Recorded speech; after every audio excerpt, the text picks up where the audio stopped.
semua, di sini kami akan mempresentasikan mengenai tugas akhir dari inovasi digital, yaitu pembuatan aplikasi healthcare dalam konsep identifikasi obat. Sebelumnya kami akan memperkenalkan diri kami. Kami dari grup 26, yaitu dengan nama Lin. Dan saya ketua dari grup ini, yaitu Mufisa Siregar, dari Prodi Teknik Bioproses dengan NIM 31S22017.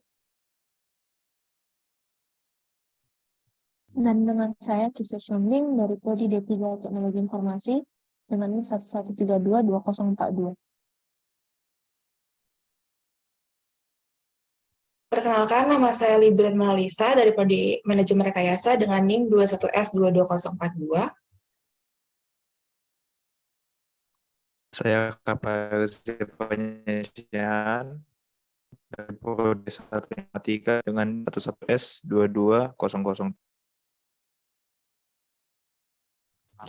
Saya Syahril Jeremia Sinaga dari Prodi D4 RPL dengan NIM 114222045. Perkenalkan, nama saya Renat Batubara dari Prodi Sistem Informasi dengan NIM 12S22012. Perkenalkan, nama saya Ray Ronald Parisian Sumajuntak dari Prodi D3 TK dengan NIM 133222026.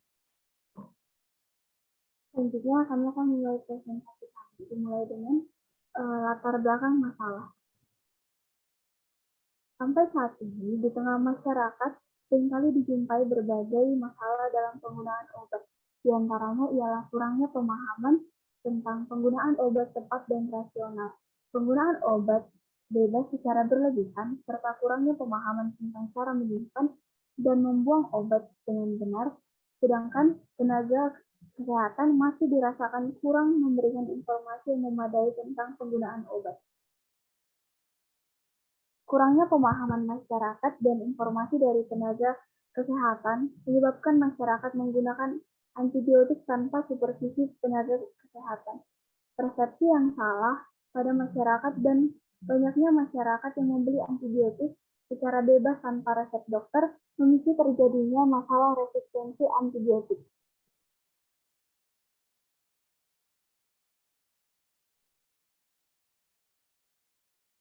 Selanjutnya akan dilanjutkan. Saya akan menjelaskan tentang perumusan masalah.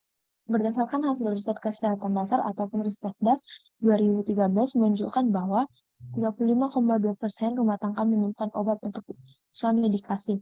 Dari 35,2% rumah tangga yang menyimpan obat, 35,7% diantaranya menyimpan obat keras dan 27,8% diantaranya 86,1% antibiotik tersebut diperoleh tanpa resep.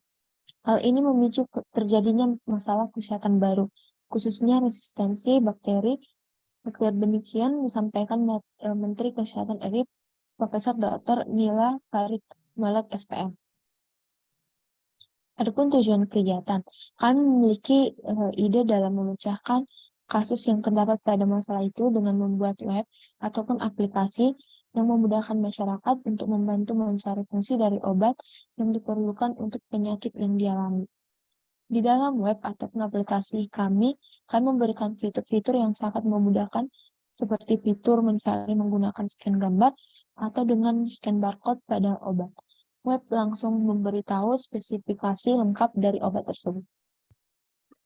Aplikasi kesehatan ini fokus pada pertama layanan tanggap darurat kesehatan, pelayanan primer, pelayanan farmakes, pelayanan kesehatan rujukan, pembiayaan kesehatan, manajemen SDM kesehatan, vaksinasi, manajemen internal Kemenkes, infrastruktur Kemenkes, dan layanan yang dibutuhkan di atas butuh sebuah platform khusus yang mencakup semua layanan kesehatan tanpa terkecuali. Adapun tinjauan pusakanya yaitu aplikasi atau healthcare app secara umum yaitu sebuah program yang berbasis aplikasi yang digunakan untuk memberikan penawaran tentang layanan dan jasa kesehatan.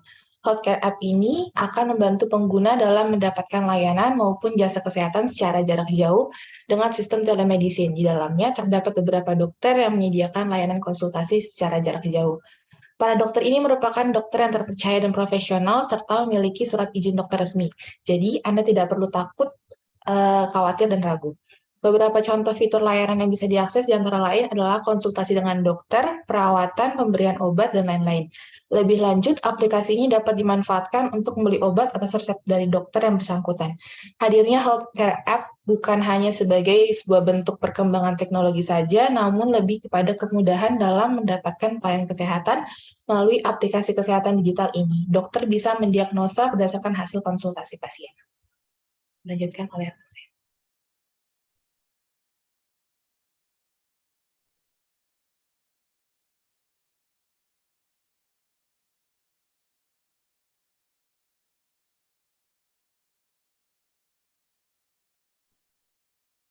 memudahkan akses pasien untuk mendapatkan layanan kesehatan, mendapatkan informasi mengenai kesehatan, penggunaan obat atau identifikasi obat. Ini tentunya perlu didukung oleh perkembangan teknologi di dunia kesehatan itu sendiri. Saat ini,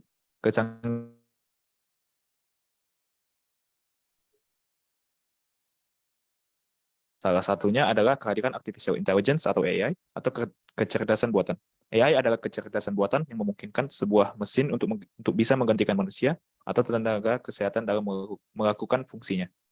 Seperti melakukan aktivitas administrasi dan customer service. Dalam perkembangannya, AI berupa mesin bisa melakukan pemeriksaan di kondisi kesehatan tertentu, bahkan bisa melakukan diagnosis penyakit. Tidak hanya berhenti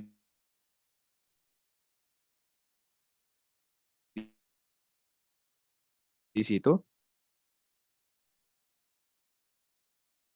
yang nantinya bisa menjadi asisten yang meski begitu, tentu tetap tidak bisa digantikan oleh mesin maupun robot, karena AI tidak memiliki naluri yang dimiliki oleh manusia.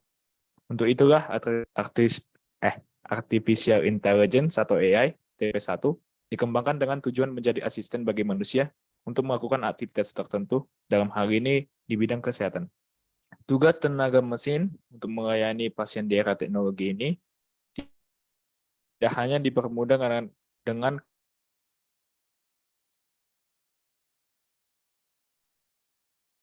kehadiran AI.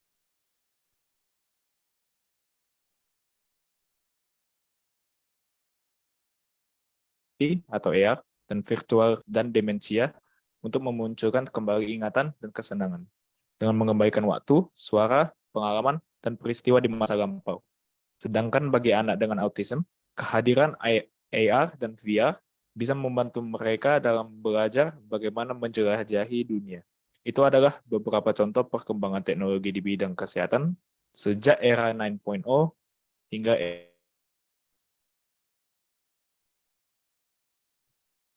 era industri 4.0 saat ini.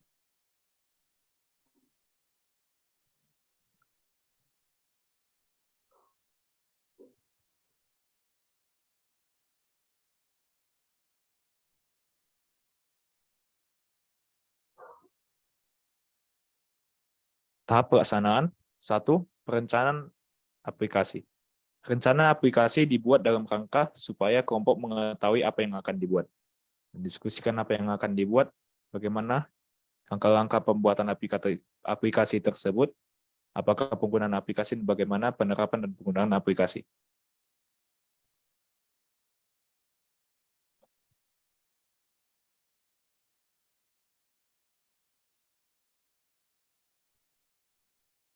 Selanjutnya saya akan menjelaskan tentang pembuatan aplikasi. Setelah melakukan perencanaan aplikasi, langkah selanjutnya adalah membuat aplikasi sesuai dengan langkah-langkah yang telah dirancang sebelumnya.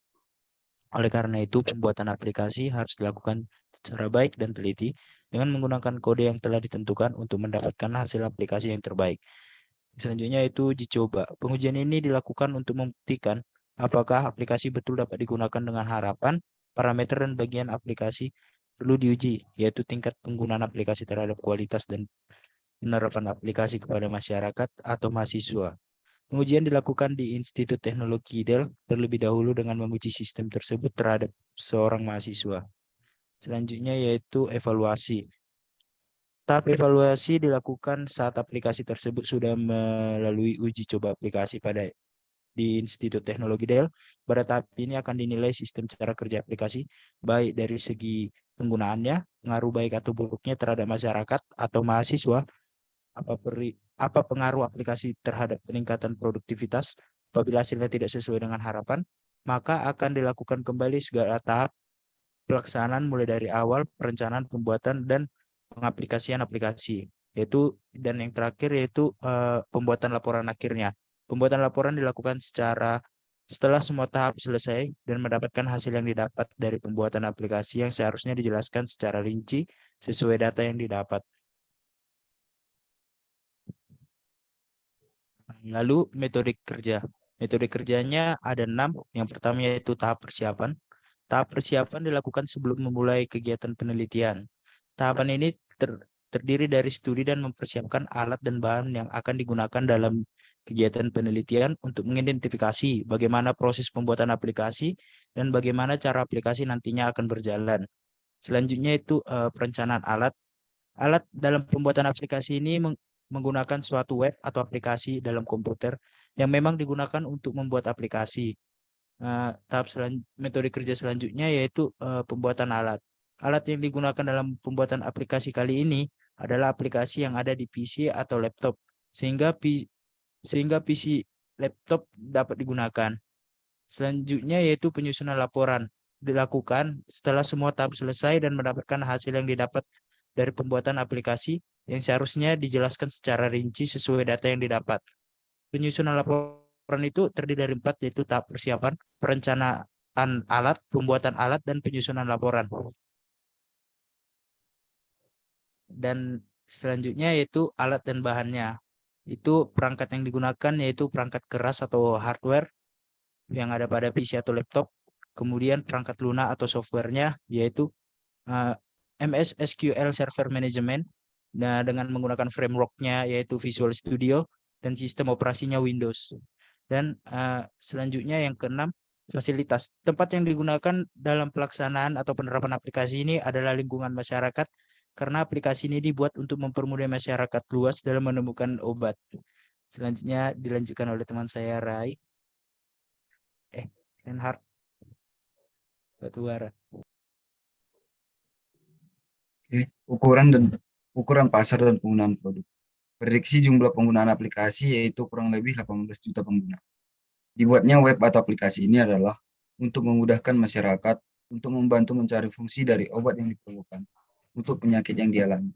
Maka dari itu, diharapkan masyarakat luas dapat menggunakan aplikasi ini sebagai sarana untuk mempermudah dalam mencari obat yang diperlukan untuk penyakitnya.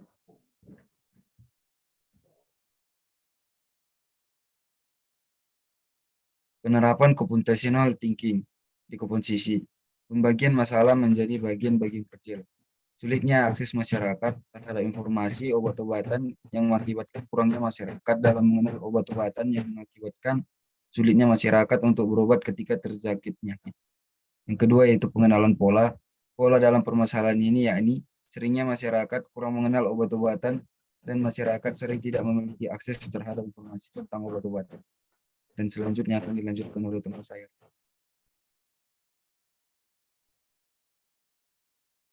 Di sini saya akan menjelaskan anggaran biaya dan jadwal kegiatan.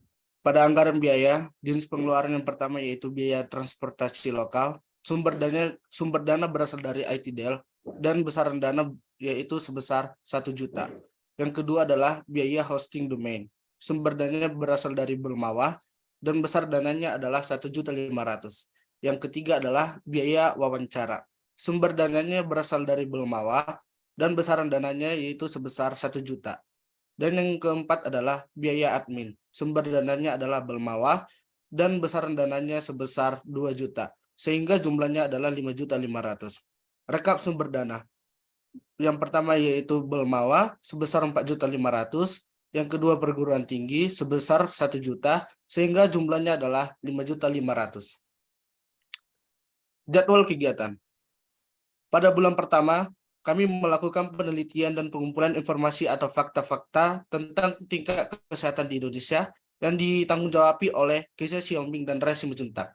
Pada bulan kedua, pengumpulan informasi mengenai permasalahan kesehatan yang terjadi di Indonesia dan wawancara dengan apoteker, dokter, bidan, ataupun ahli medis lainnya mengenai solusi akan masalah yang ditemukan, yang ditanggung-jawabi oleh Novita Siregar dan Liberty Siregar.